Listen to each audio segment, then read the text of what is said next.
Assalamualaikum warahmatullahi wabarakatuh. Bertemu lagi dengan channel Catatan Horor.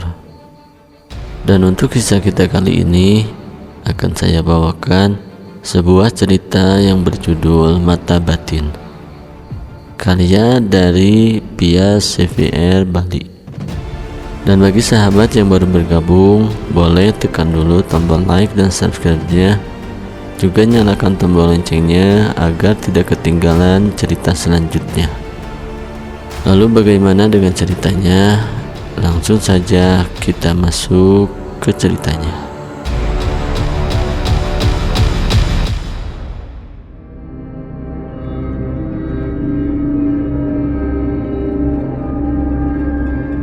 Mata Batin.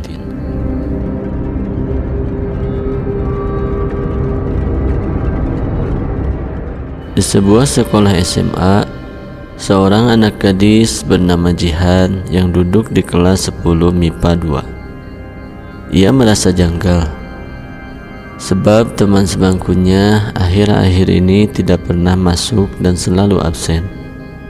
Jihan yang merasa hawa yang tak enak pun ingin menguaknya. Ia tak sendirian. Ia mengajak dua sahabatnya, yaitu Bagas dan Arga. Jihan memang jarang bergaul dengan wanita lagi, bahkan tak mempunyai teman wanita. Justru ia bergabung dan bergaul dengan lawan jenisnya. Entah kenapa ia dijauhi oleh teman-teman wanitanya seperti itu. Sore ini ia memberitahu lewat pesan kepada sahabatnya itu untuk bertemu di depan sekolah pada pukul 10 malam. Sang sahabat pun mengiyakan walau mereka merasa aneh dengan Jihan. Sekarang tepat jam 10 malam. Ketika remaja itu kini berada di depan sekolahnya yang suram dan mencekam. "Ini kenapa kita malam-malam kesini?" tanya Bagas. "Tahu kamu mau buat konten uji nyali ya, Han?" tanya Arga. "Ah bukan, kita akan menjadi detektif," jawab Jihan. Sontak membuat keduanya mengernyitkan dahi bingung. "Ah, detektif? Gak salah kamu, Han?" tanya Arga kepada Jihan. "Udah, kalian ngikutin aku aja ya. Sekarang kita manjat pagar nih. Pagar itu lumayan tinggi tapi gak apa. Sehabis itu kita masuk ke kelas aku yuk," ujar Jihan. Tak banyak debat lagi, mereka kemudian memanjat pagar itu dan akhirnya berhasil. Mereka pun berjalan dengan pelan menuju kelas Jihan. Namun saat melewati lorong, tiba-tiba terdengar suara cekikikan yang sangat melengking. "Hah, apaan itu?" kata Bagas dengan kaget. "Wah gila nih, balik lagi yuk, takut nih aku. Mana dingin lagi," ujar Arga. "Ah, apaan sih? Kalian itu laki-laki ya, masa iya sama begituan aja takut? Melehoi kamu. Udah jalan aja yuk." Jihan terlihat kesal kepada dua pemuda tersebut. Sesampainya mereka di kelas Jihan, perlahan Jihan pun membuka kenop pintu tersebut. Dan, "Ah, apaan itu? Udahan, balik lagi yuk."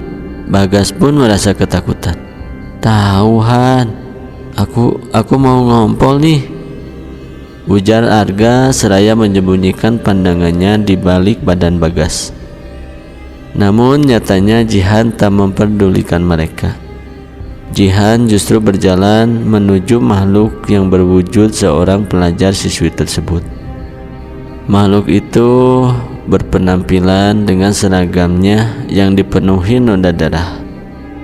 Seraya menunduk lesu dan duduk di samping bangku Jihan. Han, kamu gila ya?" ujar Bagas. "Balik Han, yuk balik yuk," sambung Arga kemudian. Sekarang Jihan duduk tepat di depan makhluk itu. Lalu Jihan mencoba berkomunikasi dengan dia. "Aku tahu itu kamu," ujar Jihan. "Kenapa kamu bisa seperti ini? Bisa dijelaskan sama aku?" tanya Jihan. Dikira akan menjawab pertanyaan Jihan, justru makhluk itu malah tertawa cekikikan dan mampu membuat Bagas dan Arga terduduk lemas. "Ya Tuhan, aku mau pulang saja ya Jihan ya," ujar Bagas. "Mak, Arga takut mak," ucap Arga kemudian. Seketika makhluk itu menghilang dan Jihan pun berlari mengejarnya. "Kalian berdua ikut aku, ayo sini," ujar Jihan saat melewati Bagas dan Arga.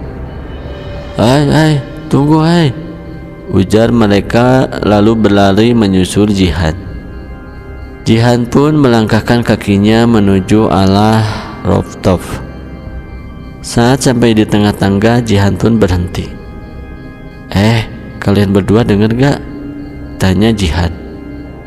"Udahan, jangan nakut-nakutin kenapa?" ujar Bagas. "Balik Yohan, udah lemes banget nih aku, bentar lagi mau pingsan nih," ucap Arga. "Pokoknya kalian jangan takut berlebihan ya, apalagi pikiran kalian kosong. Mau apa kalian kesurupan?" tanya Jihan. "Ya enggak lah, kamu punya mata batin ya Han? Kok kamu bisa sih komunikasi sama makhluk tadi?" tanya Bagas kepada Jihan.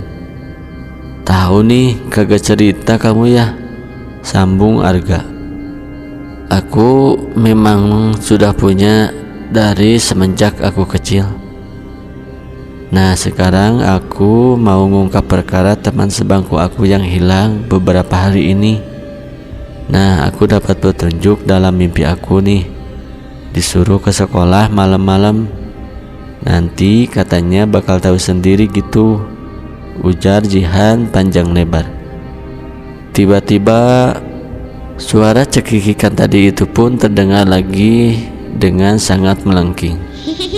Jihan dengan segera menuju ke arah tangga dengan diikuti oleh Bagas dan Arga. Sesampainya di tangga, Jihan mendapati pemandangan yang sangat mengejutkan. "Edgar!" teriak ketiganya terkejut.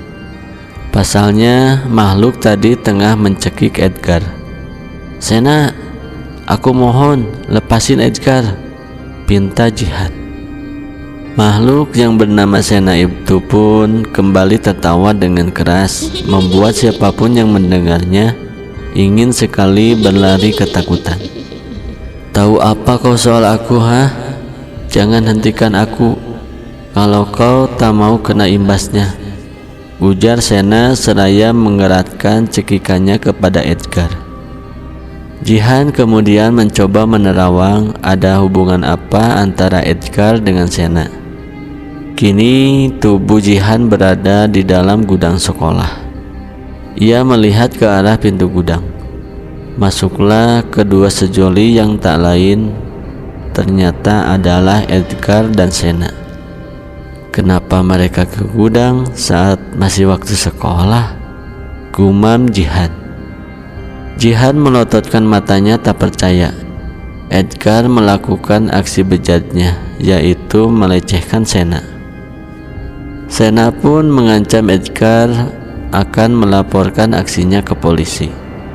Edgar yang kalut dengan emosi kini mengambil sebuah kursi tak terpakai dan brak, kursi itu ternyata dihantamkan bertubi-tubi di tubuh Sena hingga ia menghembuskan napas terakhirnya. "Astaga," lirih Jihan. Lalu Jihan melihat Sena yang dimasukkan jasadnya ke dalam lemari kecil, dan lalu Edgar meninggalkannya begitu saja. Jihan membuka matanya sambil bernapas yang engos-engosan, seakan ia habis maraton. Padahal dari tadi ia diam di situ saja. "Setelah apa yang kau lihat?" apakah pantas dia hidup? Dia juga harus mempertanggungjawabkan apa yang dia lakukan. Ujar Sena lalu tertawa kembali. Sudah Sena, hilangkan dendammu. Tak sepatutnya kamu seperti ini. Seharusnya kamu sudah tenang. Biar Edgar yang kami urus. Kamu kembalilah ke alammu, pinta Jihan. Sambil cekikikan, Sena pun menjawab, persetan dengan ketenangan. Aku tak akan tenang sebelum dia mati di tanganku. Tolong maafin aku. Aku janji bakalan tanggung jawab. Lirih Edgar. Sudah terlambat. Sudah jadwalnya kau mati di tanganku. Ujar Sena lalu mendorong Edgar dari atas tangga. Bruk. Ya Tuhan, ujar Bagas dan Arga yang masih tercengang dengan pemandangan di depannya. Sudah puas kau. Sekarang pergi sebelum aku mengusirmu dengan paksa. Kesal Jihan. Sena pun tertunduk. Maaf, aku telah membuat kekacauan yang terjadi. Aku akan pergi. Aku minta tolong beritahu ke pihak atau keluargaku jasadku yang berada di gudang. Aku akan berterima kasih padamu, ujar Sena lalu pergi selayaknya awan. Sialan, aku gagal lagi. Kesal Jihan seraya menahan tangisnya. Pasalnya ia gagal menghentikan perbuatan Sena yang membunuh Edgar.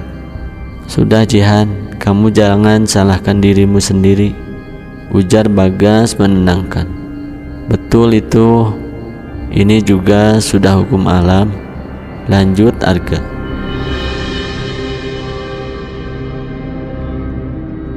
Besoknya di SMA tersebut gempar akan penemuan Edgar yang meninggal terjatuh dari atas tangga dan penemuan jasad Sena di dalam gudang. Kini sekolah dipulangkan lebih cepat agar tak menjadi pusat perhatian. Namun kini Jihan, Bagas dan Arga tengah berada di atas tangga, tempat kejadian di mana arwah Sena membunuh Edgar dengan cara menjatuhkannya dari atas tangga tersebut. Jihan memegang kedua tangan sahabatnya itu lalu berpesan, ingat, kejadian ini hanya kita saja yang mengetahuinya. Jangan sampai ada yang membocorkan, atau nanti yang bersangkutan akan marah. Biarlah cerita dari Sena dan Edgar menjadi pembelajaran hidup bagi kita. Tentunya untuk selalu waspada dan berhati-hati dalam berperilaku, ujar Jihan. Bagas dan Arga pun mengangguk setuju. Lalu ketiganya meninggalkan tempat kejadian tersebut. Semoga kalian berdua tenang di sana, dalam batin Jihan. Selesai sudah mengungkap masalah kematian teman sebangkunya. Kini Jihan mempersiapkan dirinya, dan begitu pula dengan Bagas dan juga Arga, yang kini sudah seperti asisten detektif saja.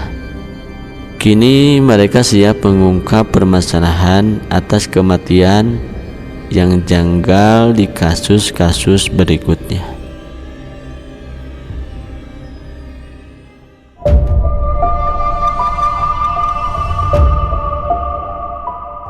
Nah, demikian sahabat cerita horor kita kali ini. Mudah-mudahan ada hikmah yang bisa kita ambil dari ceritanya. Sampai bertemu lagi di cerita selanjutnya. Wassalamualaikum warahmatullahi wabarakatuh.